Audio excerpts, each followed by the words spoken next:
And now, welcome to the Great Cigar and Pipe Show, presented by Hiram Solomon Cigars, and coming to you live from the Corona Cigar Company studios.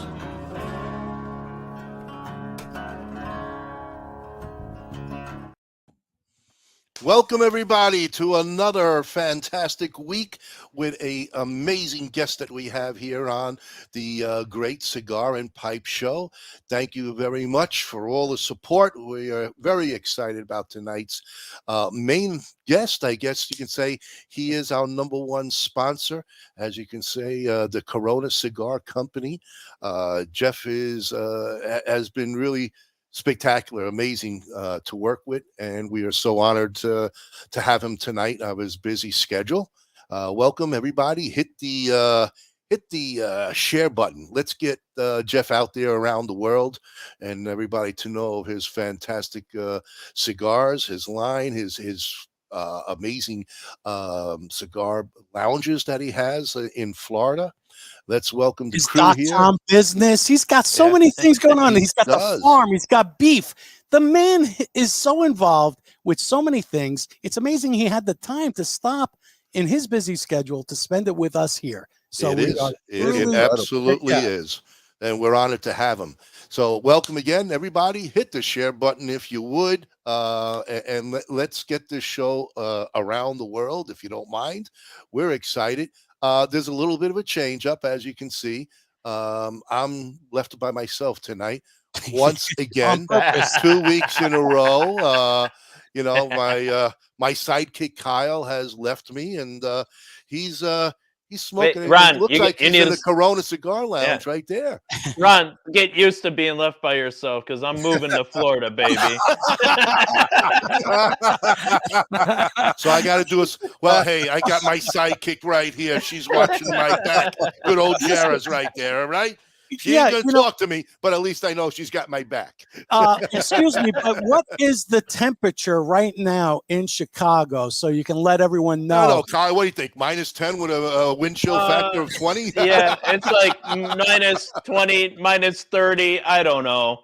It don't matter anymore. Once it goes below zero, who cares? Yeah, it's cold, guys. It is what it is. We finally hit winter here. But, we knew that was coming, but absolutely, we're about only 40 more days till spring, so something like that. Yeah, only 40 more days to our next blizzard. Let's put it on a positive view, but what can I tell you, man? Absolutely, it's crazy. You know what? You know what I love. I really miss that weather, Ronnie. I know you do, Bob. I think of you every time. I always think of you. I said, if only Bob and Mary were still here. Yeah. Don't worry. So, not to interrupt you guys, but you are. I try to interrupt with meaning and with purpose. Yes, we know. Starting tomorrow, February 1st. Isn't that amazing? Can you believe it's already February? Unreal. It's crazy, but it's, February is a month of love. Even with these guys, I have to say that I love them, even though I may not want to say it, but I'm going to say it. I love these guys, but it is the month of love, and sharing that love is what we try to do here on the show. Always. And Jeff is sharing the love, and I think we're running some great promotions this month with Jeff about #MyCoronaCigar. So there's some great giveaways and things that you can do by just taking part. And it's easy. All you have to do is take a shot. You're at the lounge. Take a photo. If you see somebody like anyone, it could be Howard, you see a waitress, grab her over, say, hey, let's take a photo and submit it and #MyCoronaCigar, and we'll get it and see. We're giving away 4 prizes this month, right, for that special #MyCoronaCigar. But along with that, so you'll be able to get, and I'll put up a graphic showing that. So you're going to be able to win a 5-pack. Woo! Not just one 5-pack. There's going to be 4 5-packs. 4 5s. 4 5s. 4 5s. 4 5. One every week for the entire month. So that's 4 weeks times 5 cigars is how many? That's a lot of cigars. That's a lot of cigars. That's a lot of money, Yeah. too. It is. That's a lot of money. It is. And not only that, we're going to be running, which I think is really cool. It's going to be a song parody I think contest. this is the best part of it. This is the best part of I think it. so. A song parody contest. So before we bring Jeff on board, I just want to show people how they can get creative with, putting together a little song parody. I mean, these things exist. So you guys get creative. I'm sure you could do it, but here's a little sample for you to look at.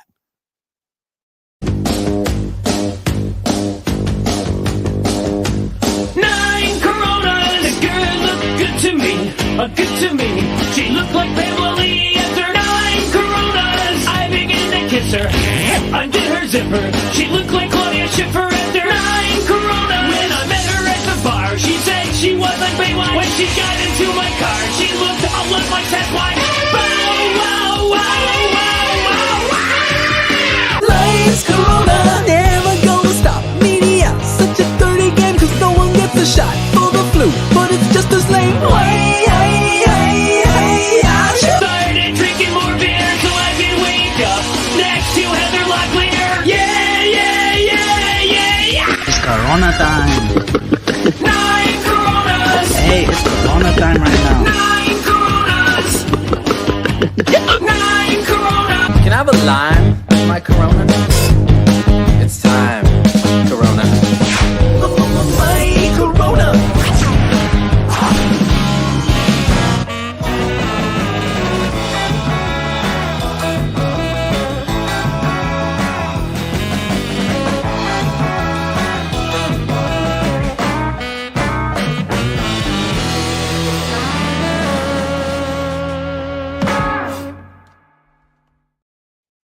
How much can be done There with you go. Wow.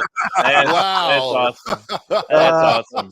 I There's a can't lot of wait to love see it. the other people trying to create something like this. Can you imagine what they're going to come up with? That's what we want to see. We want to I- see we want to creative. see it. We want to Creative, post it, folks. crazy. Absolutely. And you can do, you can do anything you want. Let's put it that way. We get to first see it. We'll edit it.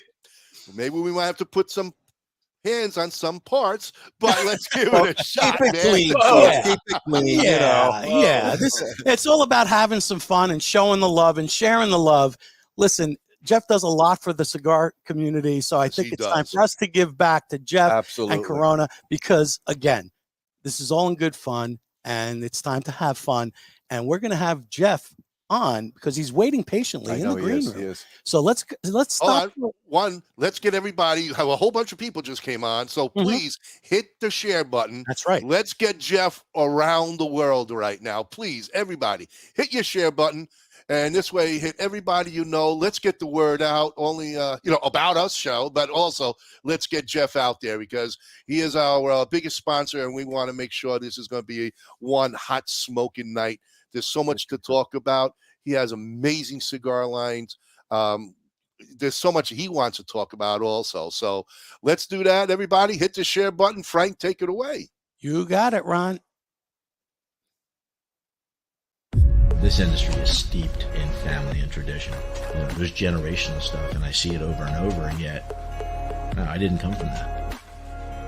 Being the outsider looking in, I got to ask all the silly questions, and people were very accepting to want to give me all the right answers. I'm very thankful for those people who kind of allowed me to come in. Now with Alec and Bradley in the business, to have our company become generational, that's pretty cool. Welcome to GTO Dominican Cigars, a boutique cigar company that artfully blends and creates some of the finest handmade puros from the Cibao Valley in the Dominican Republic. We are fourth-generation manufacturers and growers of tobacco with over 140 years of experience, offering a variety of styles, blends, and strengths. Mild, medium, medium plus, and full-bodied. We would truly consider it an honor for you to experience our cigars. Those who know smoke GTO. Before you light your next cigar, be sure to check out Cigar Medics, the makers of the patent-approved humidimeter. The humidimeter is a tool designed to display the relative humidity inside your cigar. With this device, there's no more guessing. Simply insert the probes into the foot or cap of your cigar, and you can instantly know if your cigar is ready to be smoked. Buy now on cigarmedics.com and see site for other cigar accessories. With the humidimeter, you'll know when to hold them and know when to smoke them. Years in the making, the Chief cigar was born, blended, boxed, and released to market on June 26, 2015. This cigar was developed by former fire chief, firefighter, cigar aficionado Ken Dorbecker, and has grown into a signature firehouse cigar line. All engines respond. Including, of course, the Chief, a Nicaraguan Habano blend, Proby, a Connecticut Shade blend, All Hands, a Maduro Mexican San Andreas box press, and the brand new Fire Pole, a beautifully crafted San Andreas Habano barber pole. Join the Chief family and make us part of your humidor. R&A Treasures, out of Tampa Bay, Florida. The last of a legacy. The last of an inventory of Thomas Cristiano in a warehouse where everything is aged and well kept for all your pipe and smoking needs. And we're back, folks. All right, everybody. I thank you so much. I'm seeing people hitting the share buttons. Keep it going. Please hit the share buttons. But you know what? We did not get a chance to introduce ourselves, Frank. We started, and then you so kindly interrupted. So, That's right. I was just telling about my sidekick here, and he gone. Oh no, but there he is. He's hanging out in front of the Corona Cigar Lounge himself. Don't want to know. He Kyle Jesso. Good to be back, everyone. I missed Florida. Time to go back. Yeah, we missed you too. And down there, the twosome, my brother, retired Bob. How you doing, folks? And of course, the one, the only, the Chooch Master himself, Cousin Frank. Hello, everybody. Whoa! Whoa! What change? I changed it up.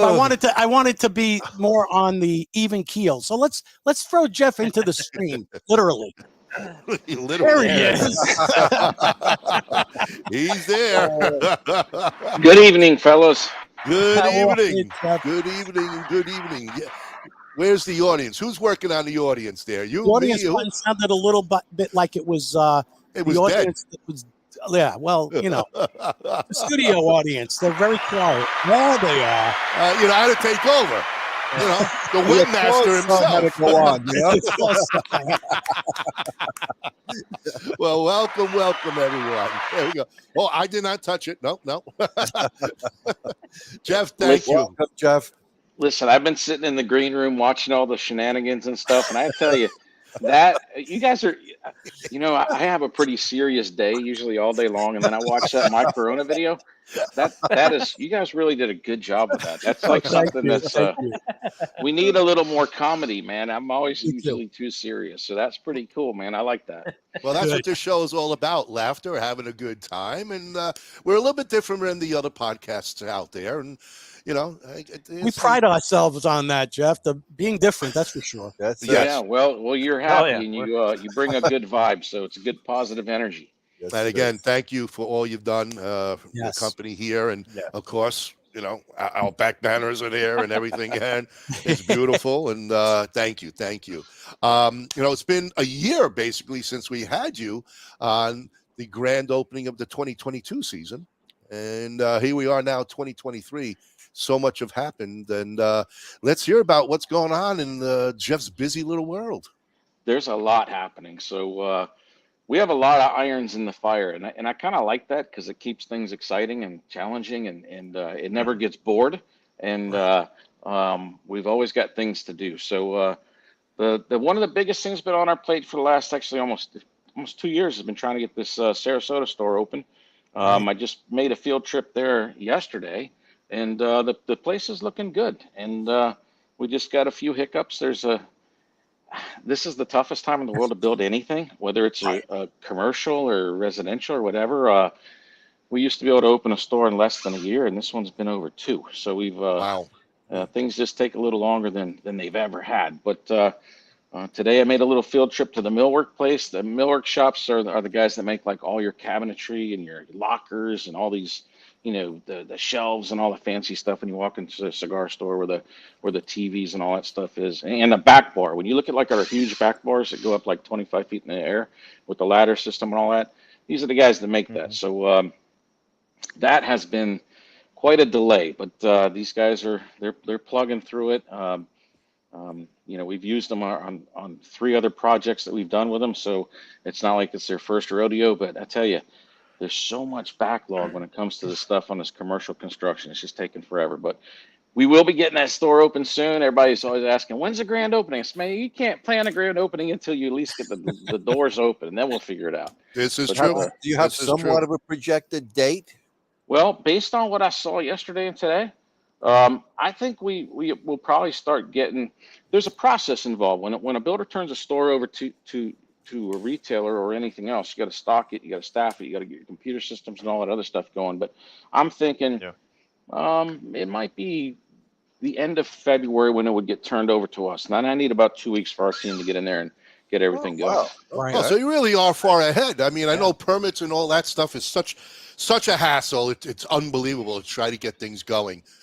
Each town is different and all, and it really is a nightmare. But once you get past that, I like Jeff's laugh. I like when he's smiling. You just brought something up. I just thought. Did I say something wrong? Yeah, you did. You said something that's like, I remember when we opened our downtown store, and I thought I had everything cooking, right? Like we were ready to open, and then there was one last thing. The health department's got to come in and give you your sign off on that. And now that you mention it, that health department, we were ready to go. We had staff hired and everything. And the health department told me it was going to be a month before they had an inspector come by. And I was like, are you kidding me? So we had to like pull some strings to get that done. So I'm hoping that's not going to be the case this time. But these are all the little wrenches and gremlins that can jump out in the end. And so I don't know. So maybe I'm wishful thinking, but I'm hoping that we'll be doing our work towards the end of the month. Well, if you were in New York, if you had a white envelope and it was a little thick, you can get that moved real fast. I don't know how things happen in Florida.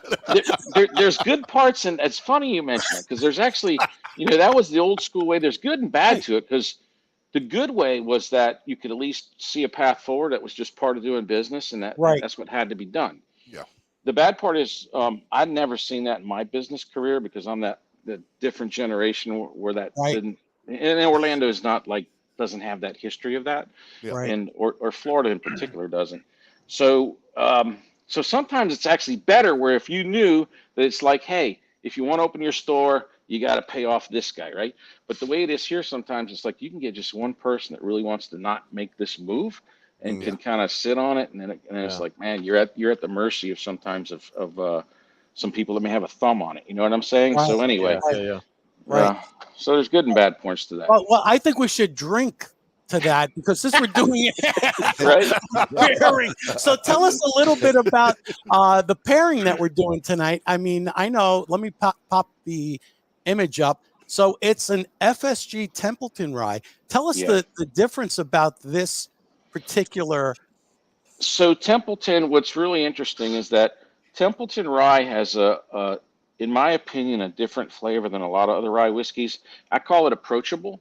A lot of times, some of the original, let's call them the original rye whiskeys, like the Sazerac or some of the other really spicy ryes. They're sometimes they're a little too spicy for most people. Templeton, in my opinion, comes in kind of like right in the middle, not too spicy, but still has that rye tingle to it.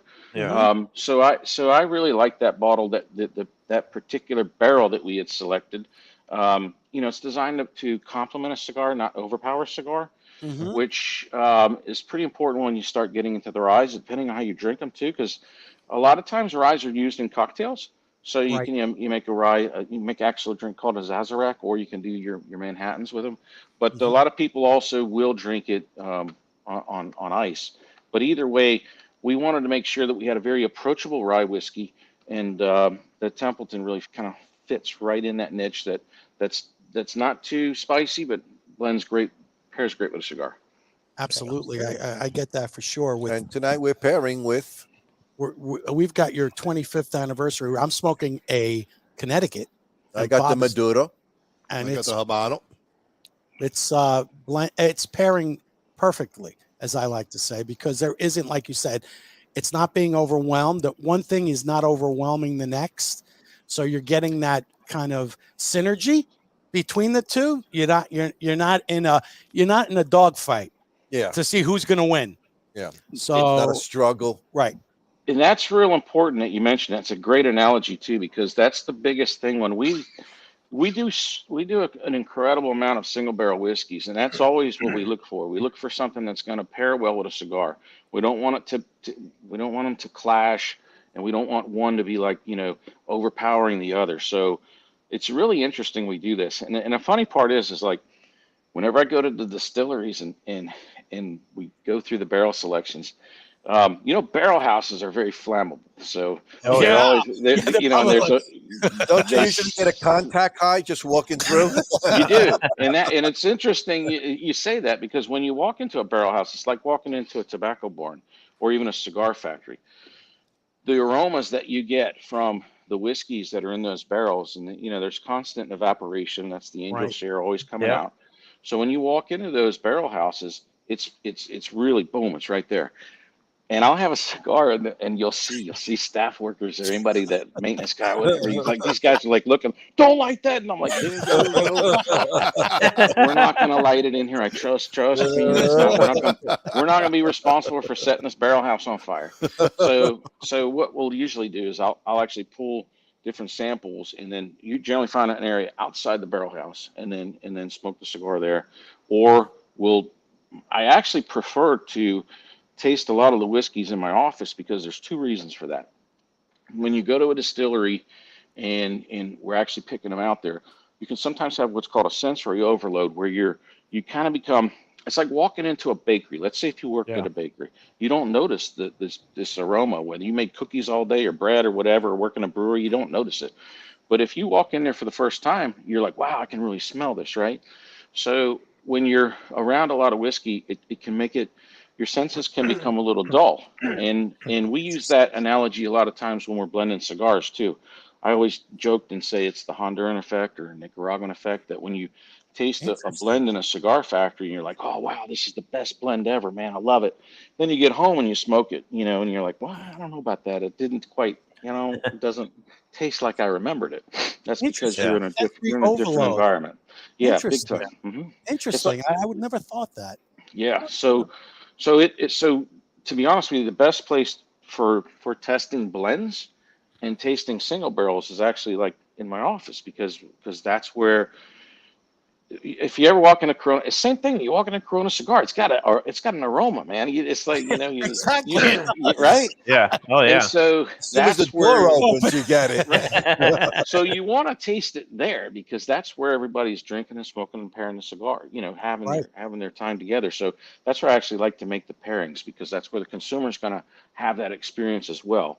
And so it's important. And so far, it's worked. We've been doing it for 15 years now, and we were like a pioneer when it came to picking these single barrels. Just actually 2 weeks ago, one of the reasons I couldn't do your original show is I was in Mexico. We were picking out a barrel of Herradura tequila down there. Wow! And it's like literally we flew down to the distillery, flew down one day at the distillery, flew right back. So it's a lot of standing in line in customs and TSA and all that other stuff for a quick trip. I wish we could have stayed a little longer, but anyway, we do cognacs, we do tequilas, we do bourbons, we do rye. The only thing we don't have single barrel right now is a single barrel Scotch, which we'll probably end up doing, but single barrel Scotch is a different level. First off, they're not easy to do because of the rules to bring in Scotch whiskey into the U.S. And then also it's real expensive. When you start getting into some, 15, 20-year-old Scotches, and you multiply that times, 200, it depends how many bottles are in the barrel. Each barrel varies. 225, 250, somewhere in that area. It can be low as 100. We've had some barrels that have been as low as 90, but you just Somebody's don't know. Tapping that, let me tell you. Yeah, you know what? Quick story about that. The angel. Someone's tapping that if it's under a 200. Listen, Jimmy Russell was at our store one time downtown, And I said, listen, we had a Russell's Reserve. It was one of the best bourbons I ever had. Incredible. I said, listen, man, that barrel was so good. I said, but we only got like 90 bottles out of that barrel. And he said the exact same thing you did. He goes, some of the dudes at the distillery took some of those bottles on you. I guarantee it. He goes, because that's so good. And yeah, so that sometimes does happen. But on average, you'll get 150 to 240 bottles out of a barrel, depending on, how the age of that whiskey. Right. How long did it take you to select this particular one now? Well, at Templeton, we've been working with those guys it's interesting. The gentleman that works with Templeton originally was working with Sazerac, so he was our Buffalo Trace, or Blanton, and our Pappy Van Winkle guy. Gotcha. So the guy knows nothing. The guy who knows nothing. Listen, funny story about this. Seriously. It was 2008. Nobody knew what Pappy Van Winkle was. They knew some people knew what Blanton's was. Nobody knew what Buffalo Trace was either. I remember when we were sampling this stuff, and Pappy Van Winkle, I said, you know what? I want that. It's going to sell. It's got an old man with cigar on it. It's got an age statement. Right. There wasn't a lot of bourbons on the barrel that on the bottle you could clearly see if it was 12, 15, 18, 21, 23 years old. And it had a clear age statement, sort of like what single malt Scotch does. And so that immediately makes it easy for a consumer to justify price, because they know the longer a whiskey stays in a barrel, they know that it's going to cost more. There's shrinkage with the angel share, and it's just simple for them to figure it out. And then the fact that Pappy with the cigar, it's like, hey, it's already, you already know it's going to pair good with a cigar. So anyway, we used to be able to get as much Pappy as we wanted. And then once that thing got that rating, it's like, well, you can still blew it, Jeff. You pay a lot more for it. Yeah. Well, my Pappy guy works for Templeton now. So anyway. Okay. So when Templeton was starting out, that we were an early adapter on that too, because we recognize good whiskey, we recognize good distilleries, and we recognize good families to work with.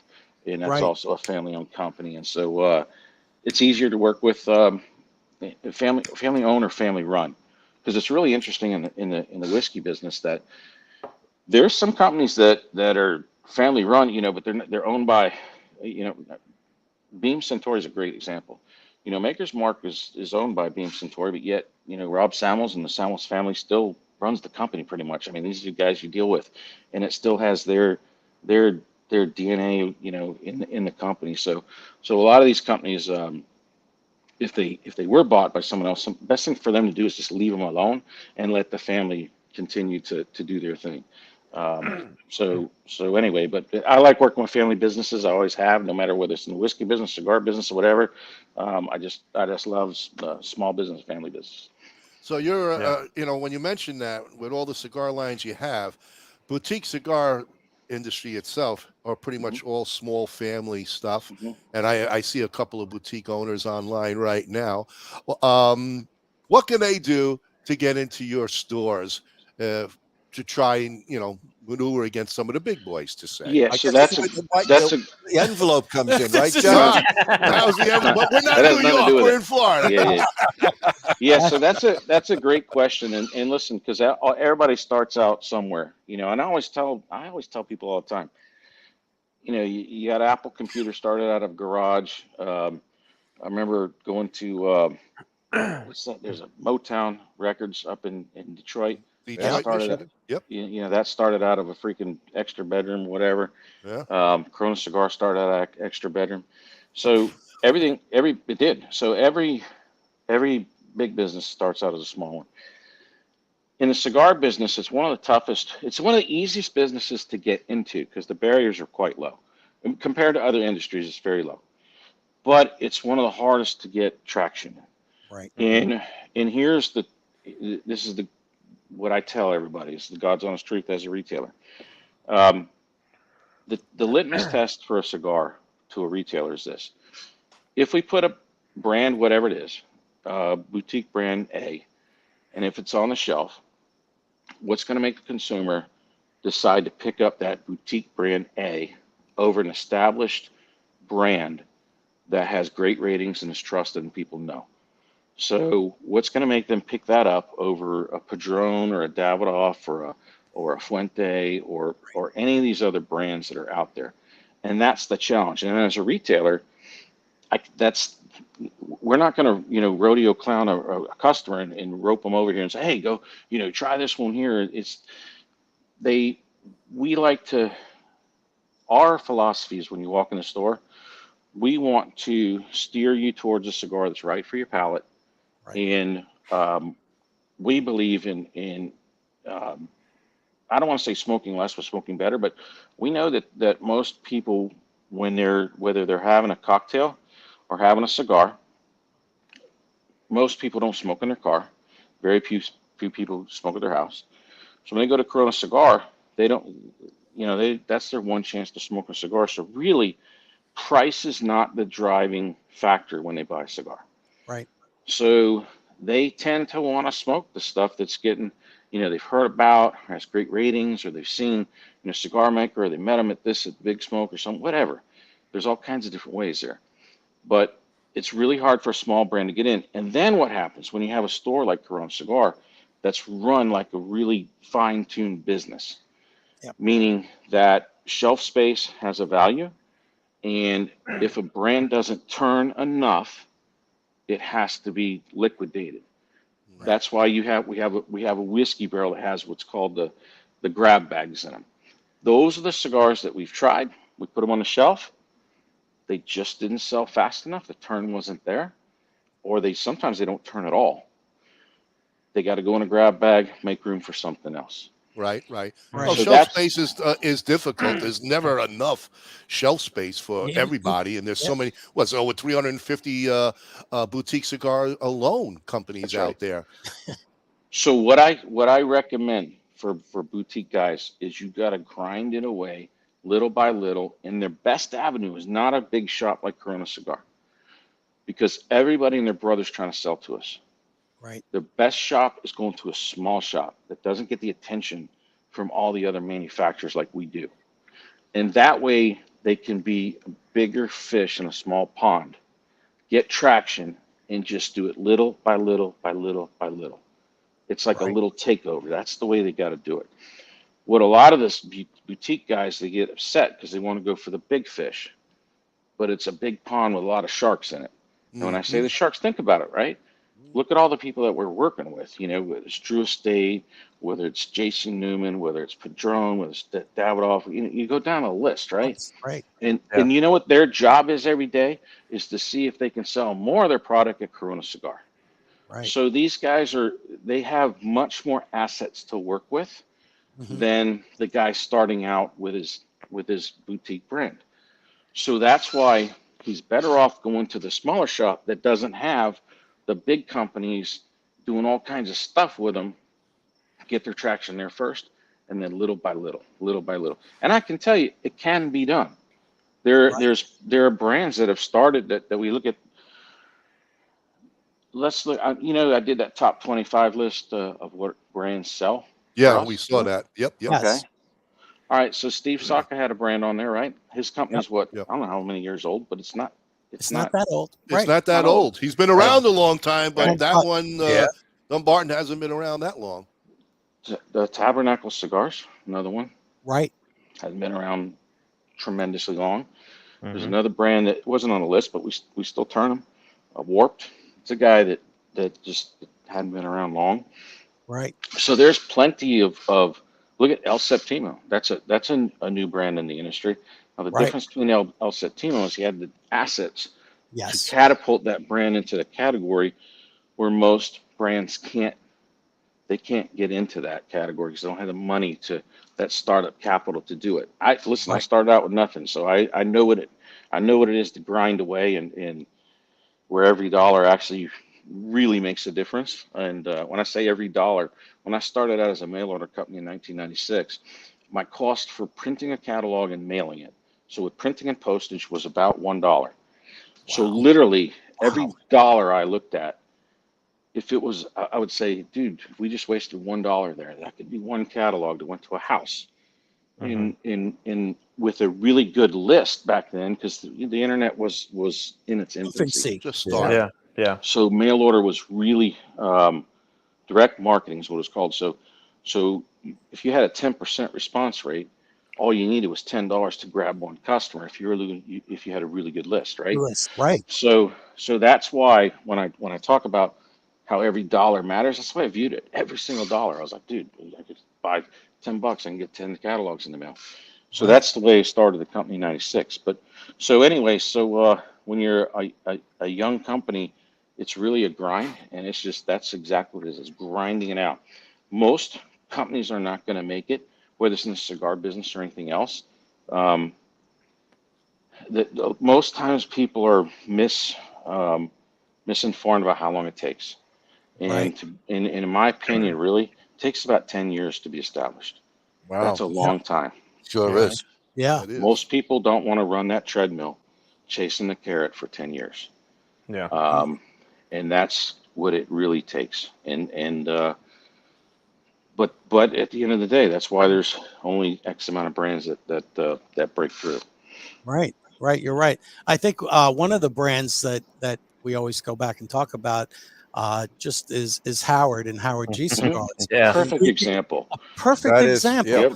Yep. Because, and it's funny because you tell the story how you first took a look at Howard and you're like, I'm not going to deal with this. And you kind of, your wife basically said, listen, this is a really good brand. It's a great cigar. So it was that, but he was grinding and grinding. And I see Howard now and how he's evolving. And it's truly an evolution, and it is time-based. So here's the thing about Howard. So he had a couple things going for him. Number one, when I did smoke the cigars, I was like, wow, I like these. They taste good. And they had a little bit of a different taste to it too. So he was using a manufacturer that a lot of people don't have cigars from, which in my opinion, as long as it's high quality, is a benefit, because it has a little bit of a unique flavor profile. It's not just another band on a cigar that comes out of a factory that makes 50 other brands, right? So, and the other thing is, Howard does the grind. He works all the time. And the third thing is the cigar industry can be really personality driven. Yes. Meaning that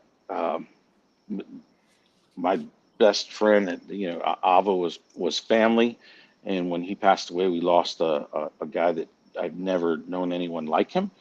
Yeah. The charisma, the charm, the ability to talk to people. Right now, Howie's not an Ava, but Howie's got the ability to engage with people, talk to them, and he has his own charm. Right? Yes. He has a charisma too. Yeah, Absolutely. He has a magnetic personality. He That's really right. does. That's Easy right. to So, talk to, and so I saw that. I saw that in Howie, and so we gave him a chance, and he was like, Jeff, just I'll prove it, and that's all it meant, because you tell him the same thing. Listen, Howie will bring these things, but you know what we're going to look at? We're going to look at turn.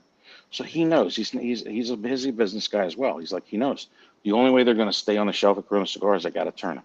And so so that's what happens. And when they do start to get traction at Corona Cigar, that's a top-down approach, where Corona, they turn it at Corona, then they'll start turning it at some other stores that it gets them in.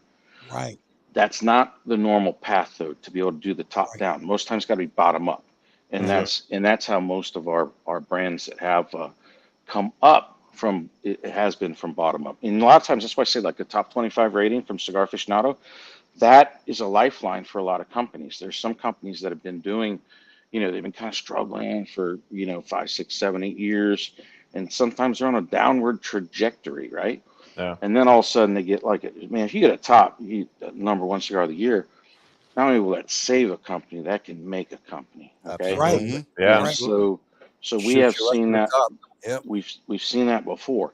And so that's why I say you can have a bottom up, a situation where somebody gets a fantastic rating, and then all of a sudden it's like, as a retailer, you need that, because our job as a retailer is to fulfill the customer's desire for what cigars they want. So if they see something that has a top 25 rating, our job is to have it on the shelf. Now they know that when you have a #1 cigar, that size is going to sell out, because these things are handmade, and nobody. It's not like you say, hey, I got another one on my cigar. Let me push this button, and the machine's going to spit out a bunch more of them. That's not how it works. The manufacturers always get caught off guard because there's no warning, right? And so they may have in their inventory, they may have 150 boxes of that size in stock, right? And 150 boxes doesn't go very far at all when every Right. retailer in America is calling you up, hey, can I carry, Right, can I right. get those cigars? So, but then the factories will ramp up a little bit, and 6 months later they'll have them in stock, and people will still look for that cigar. So yeah, that reading from Cigar Aficionado can make or break a lot of companies. Absolutely. Nice. Absolutely. Well, we have several of them on, just to let you know that are listening, and you might be familiar with some of these. We got Dr. Gabby Kafie of 1901. We Yep. got Dr. Oscar of GTO is on. Bruce Bush with Karen Berger line. We also have our man AJ Buford on, just starting off, and we Big got a lot of Country people Cigars, listening to you, and he's saying beautiful advice. Thank you so much. He's staying on the treadmill, keep going. So there's a lot of people out there that obviously, So here's the thing that like when you say Gabby, I would love to see. Listen, this is an interesting situation with that. Puros Indios, that brand is 1996 when I started. So Puros Indios was one of the, I think it actually won like top 25 cigar of the year. It was the Pyramid number 2. And that cigar is sold like crazy. And people would buy the Pyramid number 1, which is a bigger one. And so Puros Indios really took off from that. And then was a brand called Cubalayados they made for Lou Rothman as well. That kind of, there was some business disputes between Rolando Reyes and Lee Rothman on that. But Rolando was an old man. He made great cigars. And then when he passed away, the company kind of dwindled down, and then Gabby purchased it. But I don't know what the relationship is there, but I think a brand like a Puros Indios could be relaunched. I don't know who owns it or whatever, but I just think that's especially if it had that same flavor profile that it used to have, I would put it on the shelf. No, he's listening. So is Kevin Gold of Rockefeller Cigars. Mm-hmm. I don't know if you're Kevin. He just moved Rockefeller's to Florida, that brand's been going around. crazy. Yeah, there was actually, I don't know if he's related to the Rockefeller that Jeffrey Uvazian did at one time or not. I think he bought the business and bought the name. So we had that cigar a while ago, and that's a good example for a cigar that when Jeffrey Uvazian had it, we gave it a shot because I did it as a favor to Avo. They just didn't quite sell. Not quite. They didn't sell enough, so they kind of faded away. So we try. We put them out there. But what I tell a lot of guys when they're starting out is, I tell them, don't put in. Trust my advice. If I don't think the cigar is going to turn in the store, don't bring it in yet. Because what happens is once we put it in, if it doesn't sell, it's gonna get closed out, and it's very hard to resurrect a brand that has closed out unless, like I said, it gets that lifeline from Cigar Aficionado.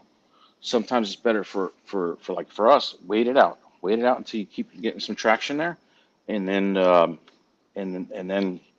you have to think, what can I do to get people to buy that cigar versus all those other top ones that people are searching for. Yeah, nobody wants to wind up in the clearance bin, Barrel, no less. But, let's hold on for a second because our Earthling Bruce, it must be time for him to take a break. Let's go to our sponsors, give everybody a chance to do what they got to do off air, and we'll be right back. And we're looking at your questions here, guys. Wait a minute. All right. So Dr. Gabby's just answering you, Jeff. He says, only a fool would not take the advice of someone like Jeff. There you go. There you go. There you go.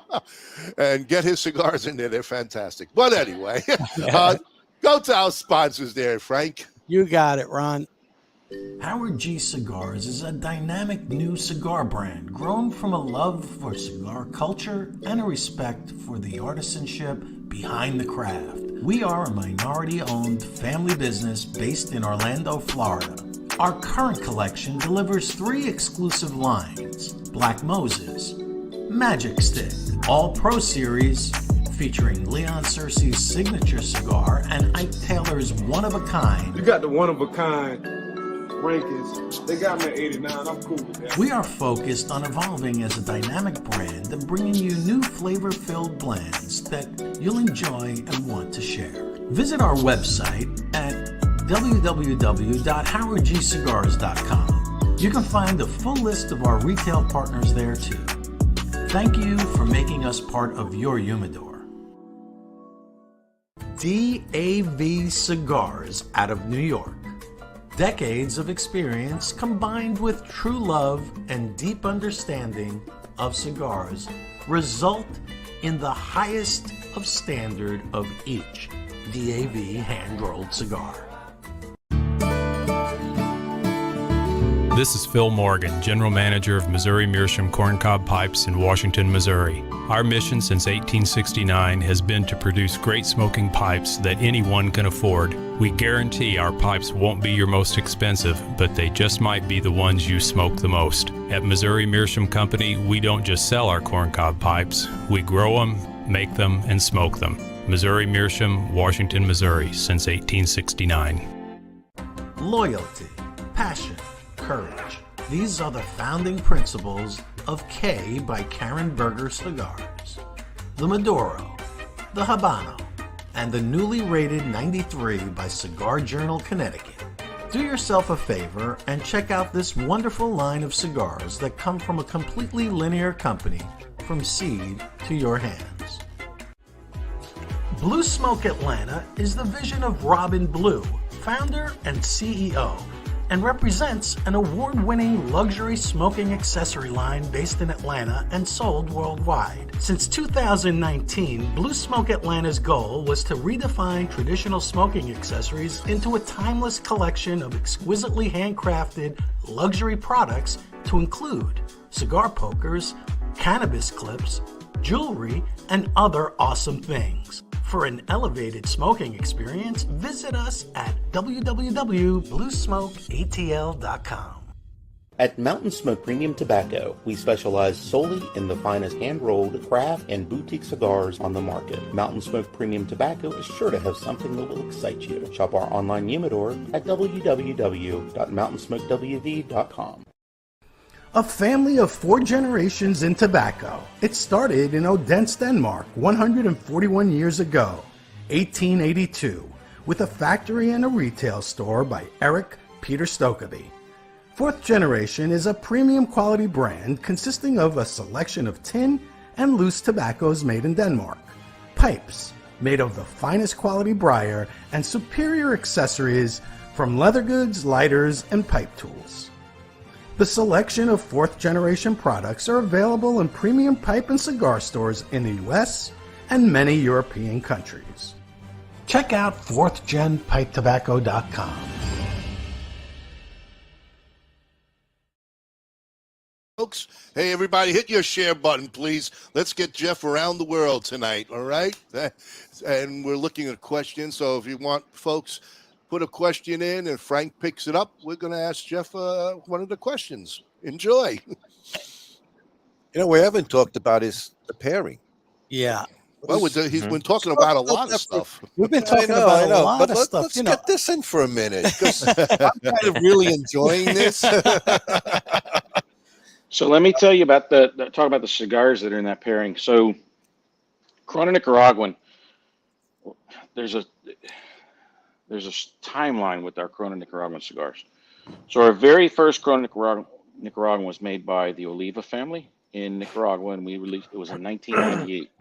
And I see that, I don't know if Karen's on here or not, but I saw the commercial for Karen Berger. That's when I actually met her late husband, Kiki Berger, and him and I were like best buddies, man. Him and Jonathan and myself and Marvin, Sam, we like went all over that country, Nicaragua. And that was back when it was wild. So anyway, it was just an adventure. Never forget that. But anyway, so the Oliva family made our original Corona Nicaraguan. And then 10 years later, we did a Corona 10th anniversary with Aganorsa. So the Aganorsa blend is obviously, each factory has inventories of tobacco. So Eduardo Fernandez has his tobaccos that he grows. He's one of the largest growers in Nicaragua.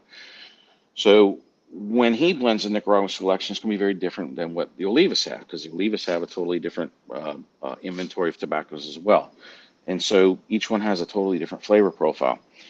Then we did a 20th anniversary with Aganorsa that had our Florida Sun-Grown filler in it. Eduardo Fernandez was a mentor for the whole FSG project. He actually provided me with his 2 seed varieties that he has from Cuba, his Corojo 99 and Criollo 98. And anything and any help I needed, he was always there. So him and Paul Palmer are like family. So the 25th anniversary, which you guys are smoking, is made in the J.C. Newman factory in Nicaragua. Now that's the factory that makes the Brick House and Quorum and a lot of other cigars for J.C. Newman, the Perla Del Mar. And there again, they have a totally different inventories of tobacco, so it's going to have a different flavor profile. The 25th anniversary uses filler from our farm, along with their Nicaraguan fillers, and then the 3 different wrappers. The journey of Florida Sun-Grown tobacco, when it leaves our farm, it goes over to the J.C. Newman factory in Nicaragua. It's called PENSA. It's an acronym for their cigar factory. They will go through the tobacco. They'll sort it. They'll pull wrappers, and then they'll pull filler. Wrappers stay at the PENSA factory. They go through what's called the pre-industry, which is the sorting, the selecting, the aging, the fermentation, and then those wrappers go back to Tampa to make the American. The fillers go to Drew Estate to make the 20-acre farm and the Florida Sun-Grown. Now, if you're keeping up with all this, yeah, all right, there's a lot going on. There's a lot going on. So once the J.C. Newman factory is constantly working that wrapper, meaning that they're fermenting it, and when they're sorting it and aging it, if you have any colors or any wrappers that won't make a wrapper has to be perfect, okay? Right. Meaning that when they say 300 hands handles tobacco from the time you plant it to the ground to the time you make it into a cigar, that's true. Here's the problem. Every time a hand touches a cigar, there's breakage involved. Right. Meaning that every whatever I'm telling you, from the time they unpack the cartons, right? It's like it might be 1 out of 20 times, but somebody's finger is going to go through a wrapper, right? But once it has a hole in it, it's not going to be wrapper anymore, because you can't wrap a cigar with tobacco with a hole in it. So as they're working that tobacco, there are some leaves that somebody will put their finger through it, right? Those leaves are now filler, and those go into the 25th anniversary. Ah. So you see how the tobacco there's a home for every leaf. Is where I'm getting at. Yeah. Right? No waste. And so that's what the Corona 25th anniversary is. Now, J.C. Newman factory has their Habano wrapper that they use on their brick house, and then they have their Maduro wrapper they use on brick house, and then they have the Ecuador shade that they use on Perla de Mar. Right. So those are the 3 wrappers that we use on our 25th anniversary. Gotcha. So that's how you have those 3 different versions. So kind of giving you a behind the curtain look of how these blends come about, and how there's between Corona Nicaragua and the 10th anniversary, 20th anniversary, and the 25th, how you have all these different cigars, and that they truly are different, and every one of them is going to taste different. There's a reason for it, because they're all sourced from different tobaccos, different factories, and different wrappers. Nice. Gotcha. That's a great explanation. Wow. Yeah. That really really is. breaks everything down. Now, what do you think is going back to the farm now at FSG? And obviously, you've had some great news coverage recently, which I thought was fantastic, because it highlighted the farm, the process there at the farm, and your relationship with the J.C. Newman team. And I think that truly, you just giving that explanation kind of really does put it all together for folks who are listening. There was a few, actually maybe last week, Fox News ran the story. Yeah. Where they came out, they spent the day at the farm. He also spent the time at J.C. Newman's factory. And they kind of followed the story of how the Florida Sun-Grown tobacco and the wrappers, and how they end up at the J.C. Newman factory to make the American. Mm-hmm. So the American is rolled on the 3rd floor at the J.C. Newman factory, the oldest American family-owned cigar company. And Drew Newman wanted to bring back that little lost art of hand rolling cigars in Tampa. Tampa was it's called the Cigar City, but it was, a lot of people don't realize that Tampa was making 350 million cigars a year. Yeah. That is equal to the entire premium cigar category for America right now. So Wow. basically, Tampa was making as many cigars as the U.S. imports from Nicaragua, Dominican Republic, and Honduras combined. Wow. So there's a reason, though, why those handmade factories had to leave Tampa and why the tobacco farms left Florida. And there's only one reason, is because it just became so expensive to make things in America versus making them or growing them in Central America. So, Drew, I want to say he was inspired by what we did with our little tobacco farm, that we wanted to do it in a small way, because you can't scale what we do. There's no way to scale that in America, just because the costs and then just the labor, especially. Right. The last 2 years has been the most challenging ever for Florida sun grown, just because the labor market is just not there. Right. When I started the farm in 2013, the scenario was totally different. I mean, when I say totally different, back then there were foreclosures, there were land was cheap, labor was abundant, people were struggling to. You would have people just work on the farm for a day to get their phone or power turned back on. That's what it was like, and we were actually able to help a lot of people. But now, fast forward to 2021, which is when things really got tight. It's a totally different thing. The land's not a factor, as we already have the farm, right? But land prices in Florida are through the roof. Yes, they are. Yeah, because the COVID example of Florida's economy stayed open, these other states were in lockdown, and a lot of people said, "The heck with this, I'm going to Florida," and so that just caused a tremendous price increase in land and homes and everything else. And then we have a real serious labor shortage, and those labor shortages are going to be felt the most in agriculture, because we talked about how long it's taken to get our store opened. Mm-hmm. Construction's red hot in Florida. Yes. And construction pays very, very well, especially as we have seen, and this is a problem actually for America, because I don't see a path forward on this that's very well. We're losing more and more tradesmen. They're aging out. Yes, they are. The young kids today don't care about it, man. Correct. So most of the guys that have skilled labor, know how to make things and do things, they look like us. They got white beards. Yep. The young guys are, there's just not a whole crop of guys coming out there that know how to do skilled trades. And for example, like the millwork that's used to build, like when you look at the back bar at Corona Cigar, exactly, there's a lot of skill involved in how to make that kind of stuff, and make it look high quality, right? So for example, when I was at the millwork shop today, again, everybody's a little bit older, and these guys make great money, as they should. But in the future, like I said, we're scary. It is. Yeah, we're losing. We're losing. We have a lot of the younger generation that are not entering the workforce, and the ones that aren't. They care about computers only and their phones.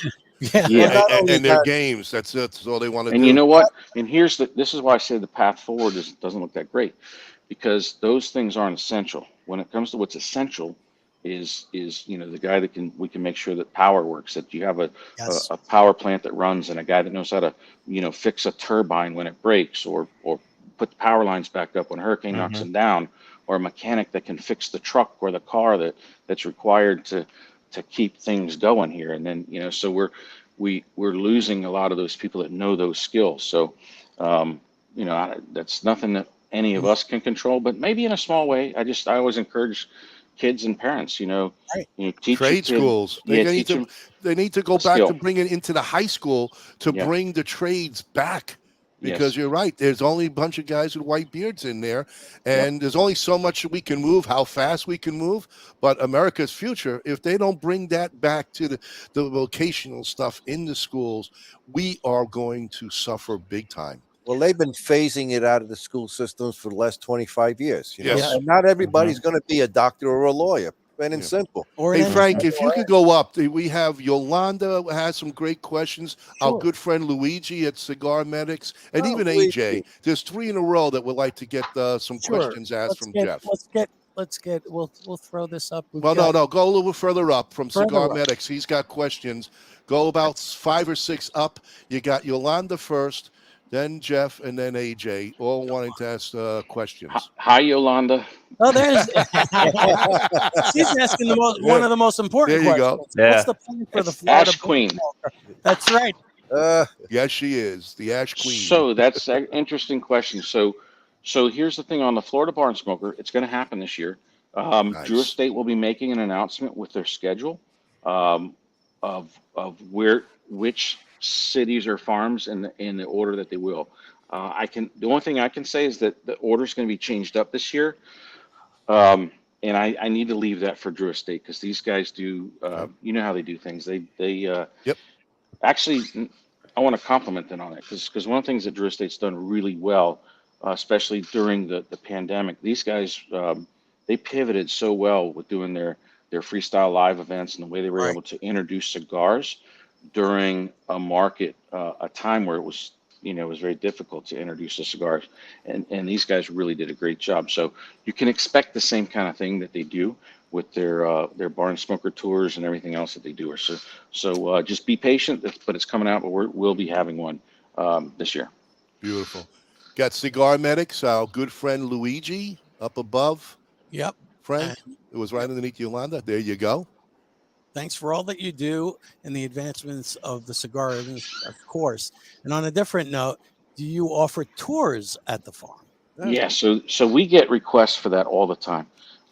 We don't offer tours, and the reason being it's a working farm, and it's been extremely challenging just to have enough labor to actually make the cigar, make the farm, grow the tobacco, hang the tobacco, process it.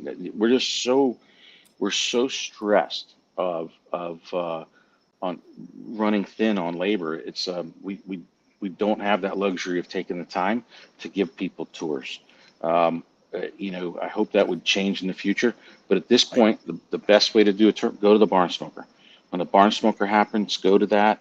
I know that also during the Tampa Cigar Festival, JC Newman had a bus that took people from they picked everybody up at the Corona Cigar in Tampa. They brought them to the JC Newman factory. They did the whole tour of the museum and the factory. Fabulous. And then they brought them to the farm. They had lunch, and then we went over all the tobacco. And then they were back at Corona Cigar by, I think, 5 or 6 o'clock. So anyway, so when that happens next year during the Heritage Festival, do that. So keep an eye First week of December on that one. Yeah, so keep an eye on the Drew Estate Barn Smoker, and then that's Jason Newman Cigar Festival. Yep. And then AJ underneath that, Frank. We've got Kevin. Same group. It was 1, 2, 3. Right underneath Luigi. And one more thing about the farm tours. Occasionally, you're going to see me probably put something on Facebook where I have a group at the farm. That's generally with the Farm Bureau as well, because the state of Florida likes to do. I'm a member of the Florida Farm Bureau, and they always like to do usually 1 or 2 events at our store at our cigar farm, tobacco farm, just to show a different side of Florida agriculture. So, but that's like I said, more of a closed group. Gotcha. Gotcha. And AJ has here a question here. Jeff, have you used Aripiraca? That's a Brazilian. Yeah, so that's a Brazilian wrapper, and that is actually what's used on the FSG line from Drew Estate, the round ones.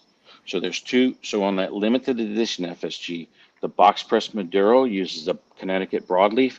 The Aripiraca Brazilian Maduro is used on our round FSG cigars. Gotcha. I love that wrapper. I love it. The only thing I don't like about it is it's hard for people to remember or say. So that's why Right, there you go. Right. That's right.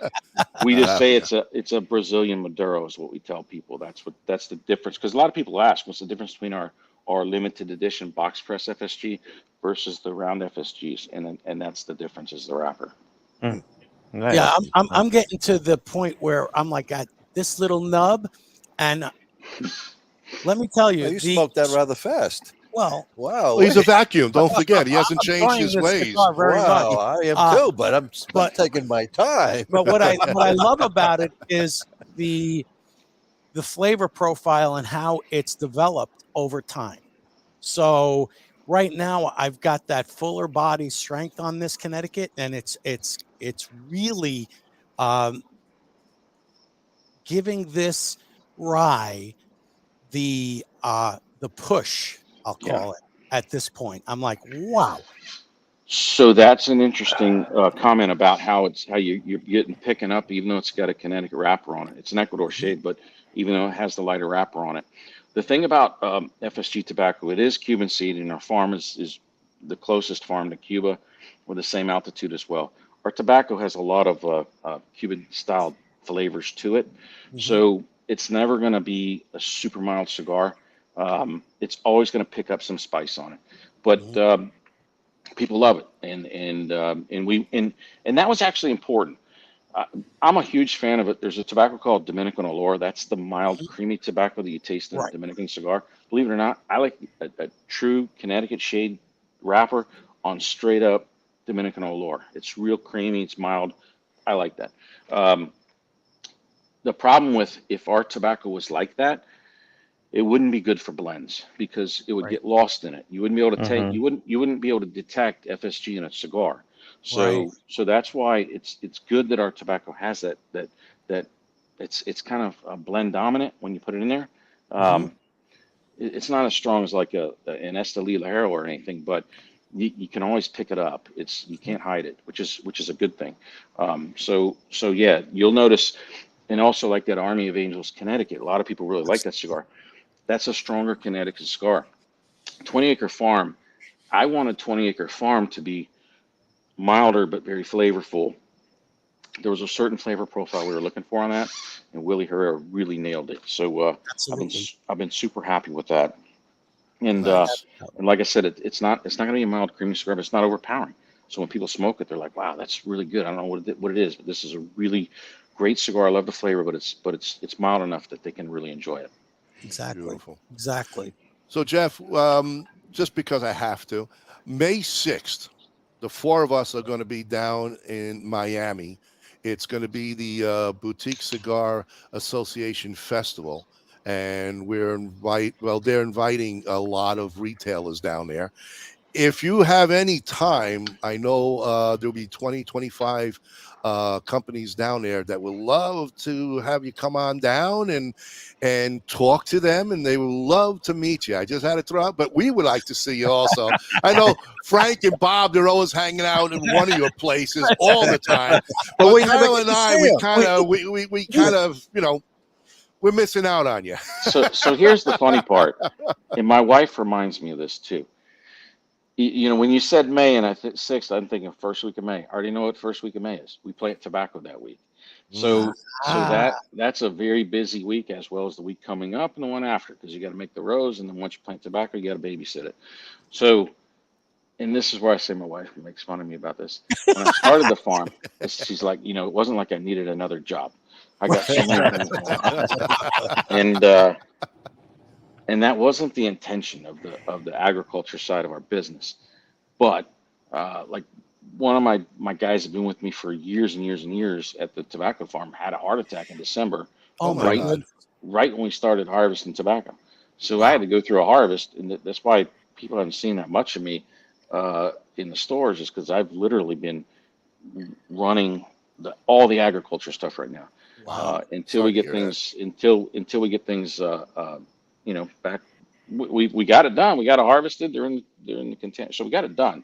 But the reason I joke is that she's like, it's like you created yourself another job, the last thing you needed. And so anyway, but listen, and I say this especially back to those guys that are starting out. when I talk about the grind, there's a grind that you got to do, and there's going to be times where, you know, if it was easy, everybody would do it. Right. And these last couple of years has not been easy, and the last couple of months have been really hard. Same thing with the cattle. I got a ton of cows, right? The problem, and cows take care of themselves when the grass is growing, because all they do is eat grass, right? When the grass is growing, they do great. But in the wintertime, you got to feed them. You got to put hay out. I have to put out 800 bales of hay, those big giant round ones, over the course from the end of November to the end of February. And so when you don't have any, you know, you've got a farm guy that's laid up, and you got a lot of balls to juggle right now. So anyway, I kind of got myself in a pickle this year. So don't start making pickles now. Slow down. You got enough on your plate. I'm the most expensive farmhand there is right now. So That's right. Yeah. Oh yeah. But listen, that's you know, you make your bed, you got to lay in it. So we'll get through this, and like I said, it's a I don't want to say it's a phase, but trust me, we're going through a phase, right? I don't want to say phase, but there'll be times where there won't be as many shortages for jobs, unfortunately. But anyway, well, hopefully he's doing better, and then he'll be back with your old. Yeah, how is he doing, by the way? He's recovering, so I think he'll be back in the next couple of weeks. But of course, listen, he's like a little older than me, so we got to ease him into it. You know, I that's the thing. It's I'm like, you come back when you're ready, and when you're done, we'll you do some of the easy work, which is there's never really easy work on a farm. But all I can tell you is that when you're outside in Florida, when it's hot, like today, it got pretty toasty out here. I know you're in Chicago freezing in there, but I'm telling you, it was like 80-something degrees to get today. Yes, it was like summer. Was Frank and Bob were telling us that. They keep rubbing it in to us, you know. Yes. They really. So pretty soon it's going to be back to miserable hot. So anyway, when we pack all the tobacco that's in the curing barn right now, that's what I call easy work, because you're in the shade and it's cool in the barn and fans and stuff. You go out there when it's time to harvest in the end of April and May, it's freaking hot. Yeah, right. Nice, and how many harvests do you actually get there at the farm at this point? So we do two. So originally we used to do one large crop. We scaled it way back and do two smaller crops. It makes it much easier and less risky, because you always say, you know, things happen for a reason, or God works in mysterious ways. It was probably 6 years ago, we had a spring crop where someone accidentally put herbicide in the sprayer and killed all our tobacco, and was at what we call knee high. So because it killed our spring crop, we planted a fall one, and the fall one did just as good. And not it did just as good, the working conditions were so much better, because you're harvesting the tobacco in November, December, where the weather's nice in Florida. You know, it's nice weather then. So actually there's less bug pressure those months as well. So after that, we just started doing 2 crops a year, 2 smaller crops, and it spreads the risk out as well. Like we had a hurricane that came through when our tobacco was, there's a stage we call knee high. When it's up to about where your knee is, from that point on, tobacco goes through what's called a rapid growth stage. It can grow, when I say grow fast, you can have where it grows 6 inches overnight. And when you're in a knee high stage, means any leaf that's on that stalk are leaves that are your, well, that's called permanent leaves. Those are the ones they're gonna harvest. When tobacco's small, let's say up to 30 days after we plant, if we have a hailstorm or a bad, wind or anything like that. Actually, wind doesn't even affect the plants that much when they're small, because it won't think of a corn. It won't blow over. And if you do get damage from hail when it's in that smaller, shorter stage, none of those leaves are your harvesting leaves anyway, because those are just your little ones. But once you go knee high, everything on that stalk is what you're picking. So you don't want to get damage from the knee high stage up. And so that's why that's sort of the critical period where you don't want that hurricane and you don't want the hail. Hail happens in the spring, hurricanes happen in the fall. So there's risk each way, but like I say, you kind of mitigate some of that risk. And for us, there's no crop insurance because we're the only cigar tobacco in Florida farm. And insurance is based on risk pool, and we're the only guys in the pool. So there's we're it. So that's why do you have to do that? Do you have to do any kind of preventative if you know that there's going to be some cold things or something where frost could be an issue? Is there anything that you do that will help kind of mitigate any of the damage that could happen, or is it just God's will at that point? Yeah, so we had a freeze or hard freeze Christmas. Remember Christmas this year was one of the coldest we had. Yes. So the only thing we did to mitigate the damage was work the day before Christmas real hard and real fast, because we knew whatever we get in the barn is going to be fine. Anything left in the field is probably going to be dead, and that's what happened. Gosh. So, but the good thing for us, though, it wasn't really a problem. Listen, when you do what we do, we roll with the punches. Okay. Mhm. So the only thing we weren't able to capture were the very top, what you call the corona leaves, or the very, like the 7th and 8th priming. Yep. So those leaves got destroyed with the freeze, but that's all right, man. I'm a grateful guy. We had a great harvest leading up to it. We got plenty of tobacco in the barn, and we'll hit it again in the spring. So there's nothing you can do about that, but just you just roll with the punches. Yep, that Nice. makes sense. Frank, you got one last question before we go to the next sponsor by Larry Frank. I don't know if you want to There we go. touch Sure. base, because we're kind of on that subject. Yep. Do you pick different types of tobacco for different regions based on soil content? So not based on soil content. We do that based on climate. For example, we're not going to grow broadleaf, Connecticut broadleaf where we are.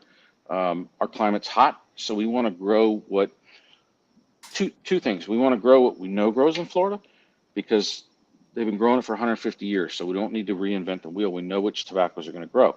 We know that the Sumatra shade is what Connecticut shade is. Florida was the first state that actually grew that before even Connecticut. Wow. So Sumatra shade will grow great in Florida. It was called Florida shade tobacco. We don't grow shade tobacco because first off, I don't want shade tobacco. I want good, strong Cuban style tobacco. Right. And secondly, it's real expensive to grow shade and high risk, because you got to run poles and wires and shade on top of it.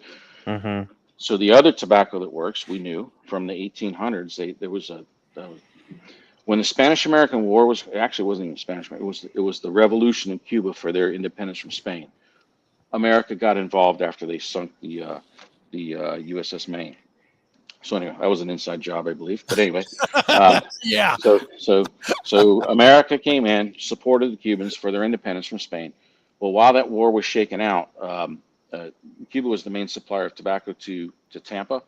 So those growers in Cuba started farms in a place called Fort Meade, Florida, which was right outside of Tampa. And they grew almost 400 acres of Cuban seed tobacco, sun-grown. And a lot of people, when you talk about 400 acres, if you have never grown tobacco or harvested tobacco, you have no idea how much work that is. And you got to roll back to what things were like in 1895. Right. Because the war was 1898, so it was around that area. So for about 10 years, they were growing it there. And these guys were doing it all, their equipment were mules and hoes and manual labor. And so we knew that Cuban seed tobacco grew great in Florida, and that's what we stuck with. So that's why that's the long answer to how we end up with the seed variety that we grow. If it grows well in Cuba, it'll grow good in our farm. Gotcha. Awesome. All right, Frank, I think it's time for sponsors. I know Bruce needs a break with some of the rest, and then we'll come back with the final segment. Okay? Yeah, all that right, makes Jeff, hang in there, buddy. I will. We're almost there for you. Take it away, Frank. At Norwood Royal Cigars, we have the biggest walk-in humidor in the Midwest. Our 1,500 square foot humidor is home to almost 4,000 different cigars that will meet the need of any cigar enthusiast. We have boutique blends to the more traditional selections and everything in between. From the novice beginner to the aficionado, the knowledgeable staff at NRC will find the perfect cigar for you. Located on the northwest side of Chicago, we want to be your shop for all your cigar wants and needs. As always, at Norwood Royal Cigars, light it, smoke it, love it. Over the Rhine Premium Cigars is located in the heart of Cincinnati, 50 yards south of historic Findlay Market. We offer both known brands and the finest boutique cigars available. Feel free to bring your favorite beverage and relax in Dude Daycare, where dudes of all genders are welcome. We look forward to serving you at Over the Rhine Premium Cigars. And we are a proud sponsor of the Great Cigar and Pipe Show. Experience the magic of Rockefeller Cigars today. With 11 years steeped in tradition, passion, and mystery of the leaf, Rockefeller has a cigar just for you.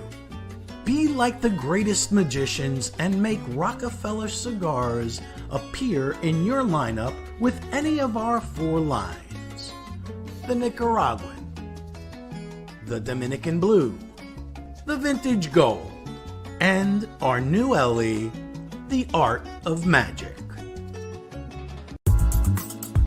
Cigar in the Bottle is 2 palate-pleasing gifts in 1. A specially blended Grand Pommier XS VSOP Cognac is elegantly contained in patented numbered bottles.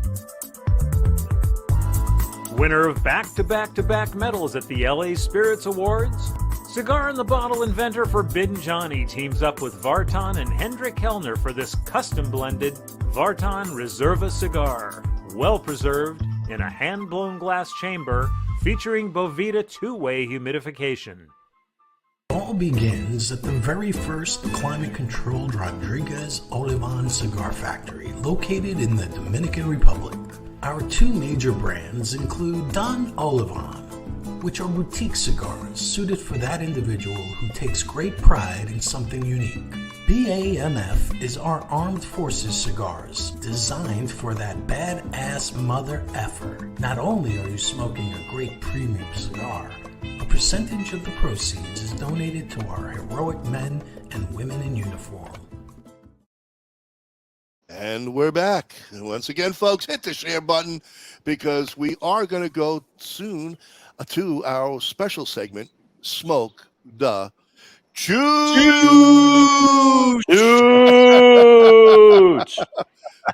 Boy, say that again there, Kyle. Stay in rhythm with us, will you? And it's all about, and I love Jeff because he truly is a historian. When you listen to Jeff, his wealth of knowledge when it comes to from how much you've learned from farming and your experience in the tobacco business, it's truly, I think, a credit to you and your organization, because that really does come across in not only the products that you sell, but you as a human being and your ability to just impart that knowledge to other people. And thank you so very much for that. Yeah, I appreciate it. And I always think that there's there's always the next generation of people, and it's really cool that you see some young guys that are in the history too. And it's very important that we continue to pass that stuff on. And I want to just give a kudos to. I was fortunate to be able to be friends with some a generation before me, some older people that really were able to share that knowledge with me. Stanford Newman was one of them. That was Eric Newman's father. And I remember when we started selling pre-embargo Cuban cigars back around 2000, about 2000. There's a friend of mine, Frank Berger, who's also amazing when it comes to that stuff. But Stanford was alive. I would have like these, I'd have certain boxes of pre-embargo Cuban cigars. And I remember having a box of Dunhills, and it had a New York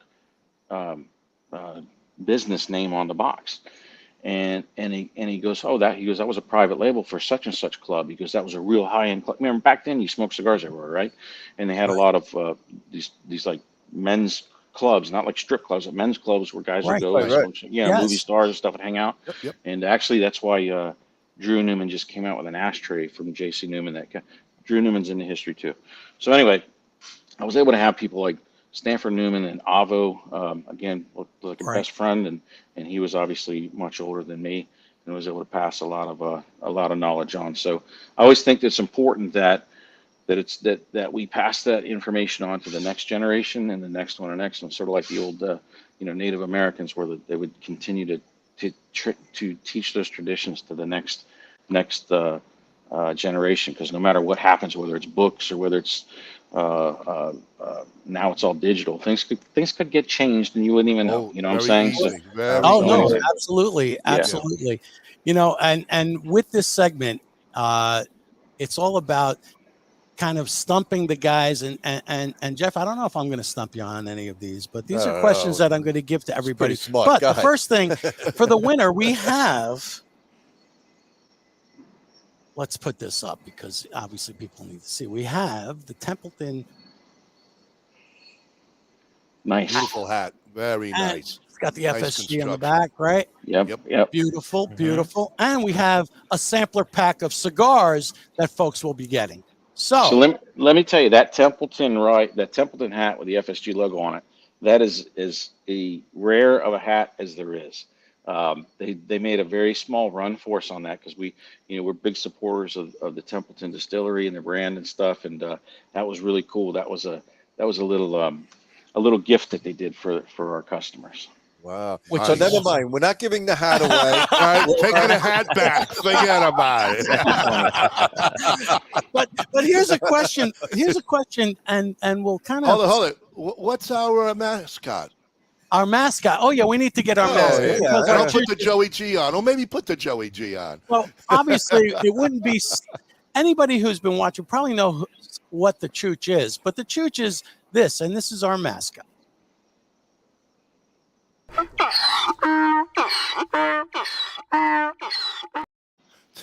Did you have any of those on the farm there, Jeff? You could use a few. All right, so here's the deal. The neighbor for the FSG tobacco farm, he's the guy that does the FSG honey. He's got the hives over there, Gotcha. and his bees love the flowers on the tobacco plant. And so anyway, his name is Pastor Gilberto. He also runs a food bank. Awesome guy. So anyway, he has 4 donkeys, and he's like, Jeff, would you like to adopt them? And so I said, so do they make good meat? I don't know. No. But they work good. Yeah. So I've rescued 2 horses. One of our customers, his wife had a horse that's old, and you know what I mean. It's like she doesn't want to. It's a pet, right? So, in boarding a horse is expensive, whenever. So she's in Florida. A lot of these places that have horses are now, subdivision comes in or whatever else. So anyway, I've rescued horses already. So now I'm going to take on these 4 donkeys. So I tell you what, if you guys want them, I'll keep them. But if you want to have a real live chooch, you can go do a thing, whatever you want to do. Can we put names on it? We can put a name plate. We got one for Frank, one for Bob, one Ron, one Kyle. Whatever you want to do. There's 4 of us. I'll give you the donkeys. I'll keep them. They'll be out there with the cows and stuff. So you guys can say you own Frank 4 and Bob, donkeys. you got to go. You got to go. And we got to bring the nameplates. We got to bring each one a nameplate. All right. You're now the owners of donkeys. That's great. Oh wow! We never thought that would become a real life donkey, Jeff. But thank you for the offer. God works. He works in mysterious ways. Everything happens for a reason. Gilberto, we really own a bunch of chooches now. Now we have our own chooches. When Kyle and I come down here, we're coming down. We're going to be standing next to our chooch, and we need a photo session with that. You need to make something for him, a little like a little gown for it, like a racehorse has or something. You make them cool. 1 through 4 numbers. Does mine smoke cigars? I want to find out. So here's an interesting little tidbit. Let's see if you guys can figure this out. And we've got Templeton Rye, and we're talking about Templeton Rye.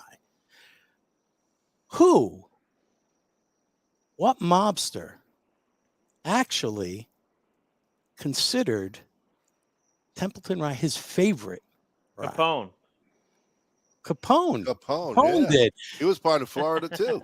No. This was because it was actually distributed in Chicago and in the Indiana, Chicago area. It's amazing, but it was Al Capone's drink of choice. There you go. Joey G and Kevin stepped in on that one.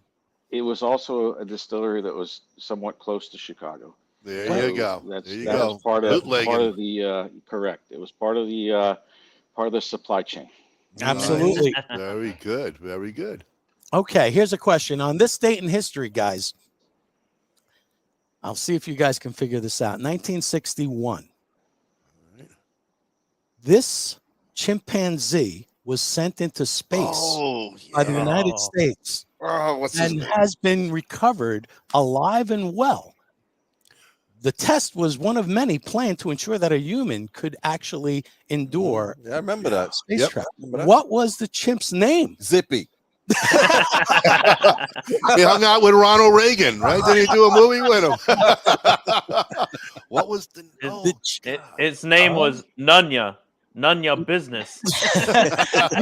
I love the way they name these things. The chimp's name was Ham. Ham. Ham. Yeah. Ham. Yeah. Ham. Larry Frank had that, by the way. Nice, Ham. nice call, Larry. Nice. Ham. Why ham for a chimp? I don't know. Because they didn't want to be attached to it if it died. Oh, there you go. You know what? That's true. Why give it a real name? Yeah. Yeah. Wow. Good one. Wow. That's why we don't listen. That's why we don't name any of our FSG steers. Oh, okay. Yeah. So you mean we shouldn't name the chooches after No, us? we just give them We don't eat donkeys. We're not eating donkeys, so we're safe on that. You can name them whatever you want. Oh, God. Here's another one for you. This happened in 1949. It was the very first broadcast on NBC in Chicago, and it was a soap opera. It was named that it was a soap opera in 1949 on this date in history. What was the name of that soap opera aired in Chicago? As the stomach turns. No, I don't know. Are there any known actors or actresses? Yes, in it? all of them are known today because we all remember 1949. 49. Actually, it was These Are My Children. Bruce Stark came up with that one. Look at Bruce. He's got Alexa right next to him. Yeah. So These Are My Children. Nice, Bruce. Very good. Very Soap good. operas. Interesting. 1949. 1949. Days of Our Lives. No, Orlando. That started in 61. You know, the funny thing is, we talk the new generation of kids. They didn't have to go through what we did. When we got out of school, Yeah. you know what was on TV? You had three General channels. Hospital. Three channels. Right. Exactly. And it's like if you had a sick day, it's not you were watching The Price is Right. Yep. And you were watching the news, and then you had 3 hours of soap operas. It was like it wasn't the same fun that kids have now. Actually, New York, 1973 was we had Sesame 6 Street, right? channels.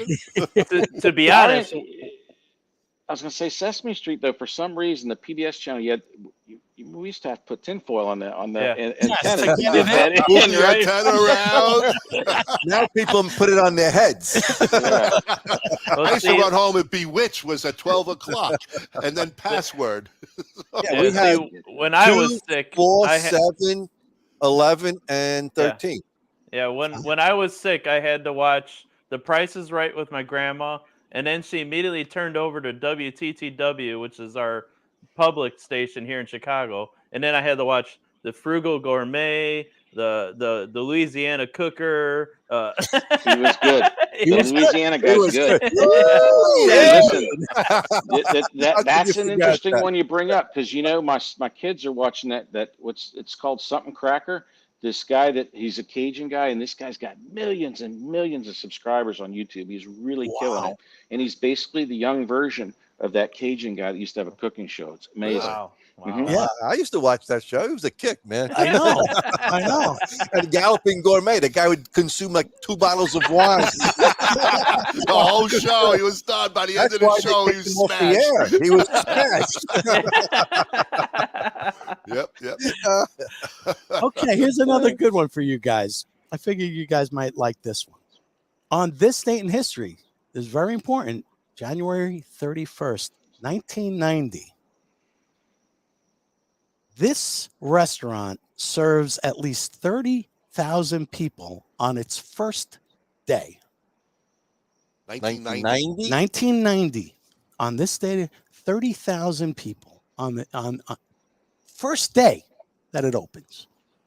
1990. In Russia. Oh, in Russia. McDonald's. Oh, McDonald's. There you go. McDonald's. Yeah, McDonald's. In Russia. Yep, that was Yep. McDonald's. Oh, you had to say Russia. That was I know. important. I know. Well, One and last they're not called McDonald's now. They had to give it up. It's called They something else. Yeah, McDonald's pulled out when the whole Ukraine stuff. So it's called something else now. Burger King, right? McDougal's. All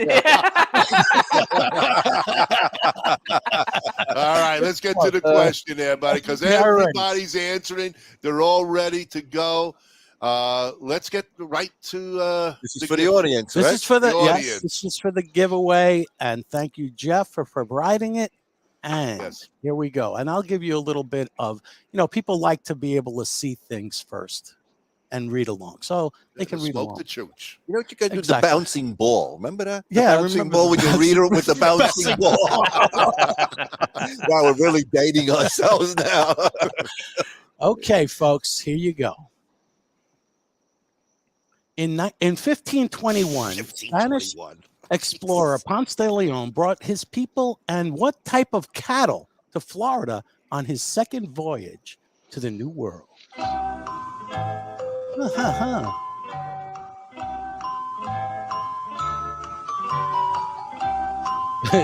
Orlando says donkeys. Longhorns by Kevin. Kevin, you're close, but it's not the Longhorn because it was its predecessor. So I'm giving you a hint. It's not the Longhorn. Oh, Joey Galino says, wait a minute. Joey Galino says, Andalusian? Could Joe be right? Wait a minute. Wait a minute. Oh, wait. The donkey himself? Let me double check. I don't know. Could that be the correct answer that Joe gets? Yes. Oh! The Andalusian. It's the ancestor of the Texas Longhorn. Joey G. Oh, my God. He has one brain cell left. Look at that. Congratulations, Joey. Wow. So that breed Joe today. says he's donating the cigars and the hat to who? So that breed today is called a Florida cracker cattle. So they're actually they don't sell good. They're not like a breed that is really desirable for the today's beef industry, but that cracker cattle could live. Remember when Florida started out, it didn't have all these pastures. It was pines and it was swamps and it was oak canopies and stuff. And the cracker cattle could eat palmettos and and there were no fences either, by the way. So these cows would roam and they would live, and that's a really interesting part of Florida history. There's a reason Spain sold Florida to America too, because they knew they couldn't keep it. It was like they knew they would lose it. It was like wild man area. So anyway, seriously. Wow. Wow. Frank, did you see what Dr. Gabby put on? Just for our little bit of information, a little more history at the end there. Let's you got it on the end? Let me see. FYI, Puros Indios in Cuba is owned by J. Cortez. Wow, that's interesting. More history here, folks. A lot of knowledge. So we won't see a Puros Indios there. But you know what? Just back to history, though. So Puros Indios had this cigar. This was back in '96. They had a cigar called a Chief. It was an 18-inch long by 66 ring, and it was incredible. It would take you forever to smoke. Now there's one from Oscar. The Leaf has a giant long cigar. But anyway, the Puros Indios Chief was amazing. 18 inches, and it was a really, really good cigar, by the way. So anyway, did it burn well? It burned great. And here's the thing: when you've been, after like 26 years in the business, you look back and you're like, man, I wish I would have kept some of those. There's certain cigars that's like, I wish I would have kept a few Chiefs, because I would, it's one of those things I'd like to smoke again. Hey, Ronnie, show your Moab from BAMF. Okay. Hold on, I got three of them. The Woody by Oscar. Yeah. And those sell, by the way, and that's a really good cigar too. People think you get a giant cigar like that, but people buy those and they smoke good. Wow, you would think that it wouldn't, or be difficult to manage or manhandle. Literally. No, I'll tell you why they taste good. Because when you draw, you know how you have a cold draw? Yeah, like you have a giant cigar like that. And you'll taste so much of that filler tobacco because the combustion is so far down. They actually they taste really good. They're a little hard to to hold and smoke, but believe it or not, they taste good. You need a couple of days to smoke them. Oh, this is ridiculous. I mean, look at this. This is big stuff. I mean, it really is. Compared to, let's just say, a cigar, look at the size. I say smoke them. You'll be surprised. No, these are too great to smoke. Are you kidding me? I don't think I've ever seen any of these before. But this is from our friend Ishmael from BAMF there. That's pretty amazing. They're big. Speaking about big cigars, we had the world's largest cigar in the store one time. That I'm trying to remember the name of the guy that made it. From was it like when they bring in those world's largest sub?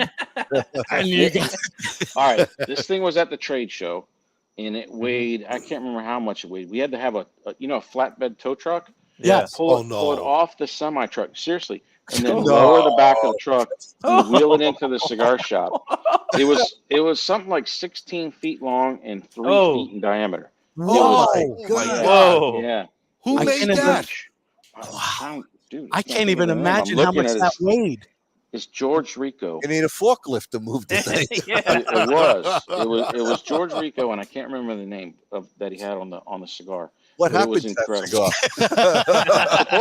supposedly it got sold. I don't know what happened with it after that, but it was, man, that thing was massive. We had a newspaper, Orlando Sentinel came out and took pictures of it in the store. Wow. If you Google world's largest cigar, Corona Cigar Company, it'll probably show up. It was 2002, I think, when we brought that in. Wow. Anyway, just some weird trivia. Unbelievable. That is so cool. That is Imagine how many plants it took to make that cigar. Honestly, it had, because they had the specs on it. So if you put in that world's largest cigar, not the longest, largest, and I can't remember if it was. They say Bruce said it's in Belgium right now. Yeah, Belgium. I want to say, I think it was like 5,000 pounds of tobacco or something like that. Wow! It was crazy. Yeah, it was pretty cool. Wow! How much did it sell for? Where do you display that? It's a big. You need a big place. So in Corona. Yes. So that was the issue. We had it in our store for several months, but the problem is we're a business, and the retail side is like it took up, like when you walk in Corona Cigar Sand Lake, it literally took up the area where all the community tables are when you walk in. So it took a lot of retail space, square footage to have that, but it was really cool having it there. Those are.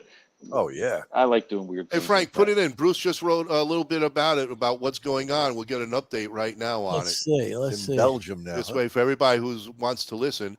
The Pipe and Tobacco Museum in the city of St. Nicholas, Belgium, has the largest cigar in the world with a length of 6.43 meters, a diameter of 47 centimeters, and the weight of 400 kilograms.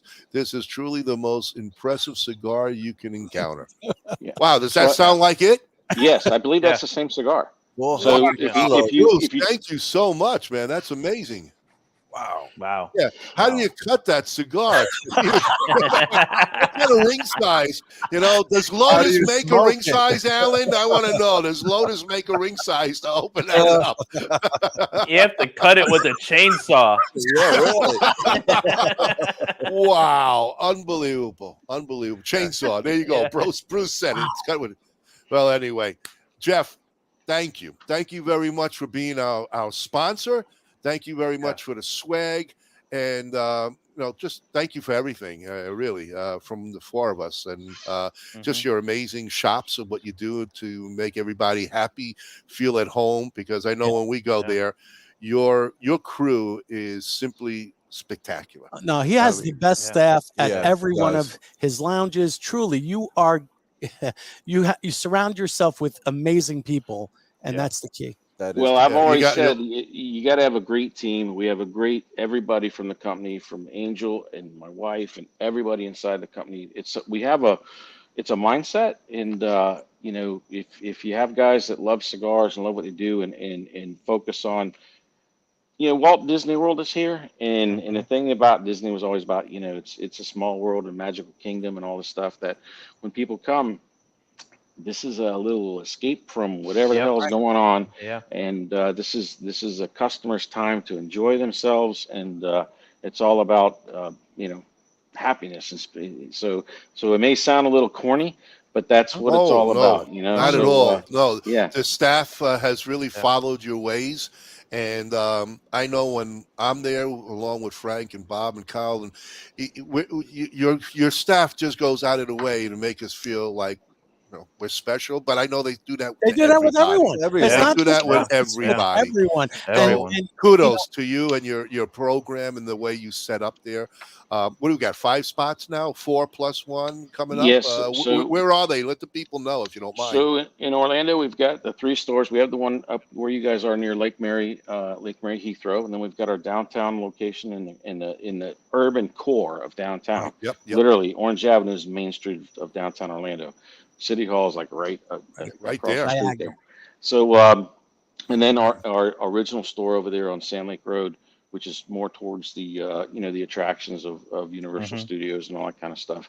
So we kind of cover the core of central Orlando or greater Orlando area, and then we have the wonderful store in Tampa, which is real close to like where the International Plaza Mall and the airport and everything. It's a really cool area. It's their version of Restaurant Row as well. All the great restaurants are there. And then we're looking real forward to Sarasota, because that's another one. It's in downtown Sarasota. So Sarasota has Sarasota is a different city. It's sort of small community, but it's growing rapidly, and it's a very affluent area. And it's kind of the reason why it's done so well is that there's, you know, people come to Florida for the beaches, beautiful beaches and water, and it's got a little bit of everything. So we're looking real forward to having that one on open as well. So I always say we go from getting our hands dirty in the farm planting tobacco to clinking crystal glasses with 40-year Macallan in it, whatever. So we want to cover every base, and it all goes back to making sure people have a great time. Well, let us know when you're going to open up Sarasota so we can send Frank and Bob down there since they live there. We will love to do a show from you down there and do a grand opening if maybe or whatever. But I mean, we even got AJ Buford down there who's starting up his own cigar line. He says he's been to them all, and they're all fantastic. Thank you. So yes, I will take you up on that. You're going to see your donkeys probably before you go into the store. I'm not going to see them tomorrow, but maybe Thursday, and I'll send you a picture. Awesome. Again, thank you so much. Take good care of them now. Pleasure. All right, guys. I appreciate it. Have a great night, Jeff. Jeff. Thank you so much. Bye-bye. To all of you, thank you. Thank you for joining us and all the support that you're giving us. We appreciate it. And next week, we'll bring you another fantastic show. So from all of us to all of you, keep them lit. Smoke them all. Good night, Good night, everyone. All right. Bye-bye, guys. I know. Tell my brothers to line them up. We'll drink that whiskey from those old dirty cups. We'll toast to the present, the future, and the past. This ain't my first drink, but I sure it ain't my last. 'Cause this world is so beautiful. I see its love come shining through. This world is so beautiful. I feel its love come shining through. This world is so beautiful.